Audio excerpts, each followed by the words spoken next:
இந்த வயசில் வரலாடியா எங்கள் அம்மா இறந்ததுக்கு அப்புறமேட்டே வந்துரு எப்படியா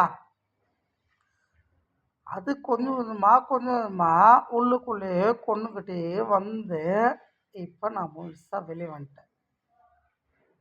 சரியா? இதான் உண்மை.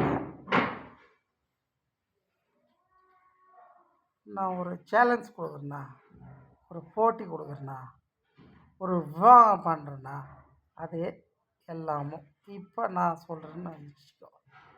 ஆனால் இதுக்கு எல்லாம் நான் காரணம் இல்லை. என்னை பெற்றவங்க பாரு, என் அம்மா, அம்மா, அவங்க வர வாங்கினது தப்பு. அதுக்கு நானே அதாவது ஐ மீன் என்னன்னாக்கா, ஒரு ஜெராக்ஸ் மிஷினு,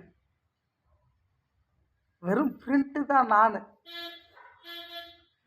மிஷினுங்க எங்கள் அம்மா, கரண்ட்டு என் அப்பா சிவன்.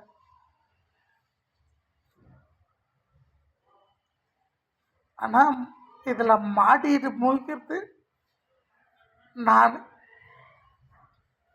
இப்போ செத்து போகலான்னு தோணுது. சாக முடியல, வாழவும் முடியல. இன்னத்துக்குடா இப்படி ஒரு ஜென்மம் வச்சுக்கிட்டு நீ வாயிறன்னு என் மனசாட்சி என்னை கொள்ளுது. ஒவ்வொரு நாளும், ஒரு ஒரு நிமிஷமும், ஒரு ஒரு செகண்டும் மனசாட்சி என்னை கொள்ளுது.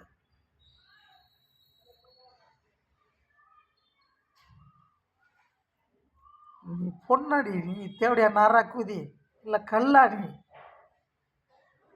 நீ யாரு? நீ என் அத்தம்மாவில் மாமாவில். ஆனால் எனக்குள்ள ஒரு அத்தம்மா, ஒரு ஃபீலிங்ஸு ஒன்றை பார்த்தா மட்டும் வருதுடி. நான் இருக்கிறது பெங்களூரில், இந்தியாவில் நானும் இருக்கேன், பெங்களூரில் இருக்கேன். நான் தமிழ்நாட்டில் தான் பிறந்து வளர்ந்தேன், ஆனால் நான் இப்போ இருக்கிறது பெங்களூரில் தான் இருக்கேன். சரியா? ஆனால்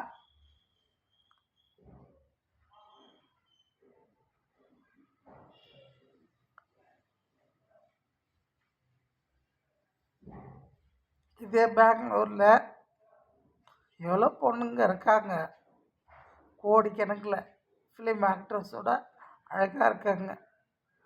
அவங்களெலாம் பார்த்து ஒரு ஆசை பாசம் எதுவுமே வரல எனக்குள்ள. ஆனால் ஒன்று பார்த்தா பூர்ண ஜென்மம், பந்தம் சொந்தம் வாழ்ந்தோம் ஒரு ஃபீலிங்ஸு.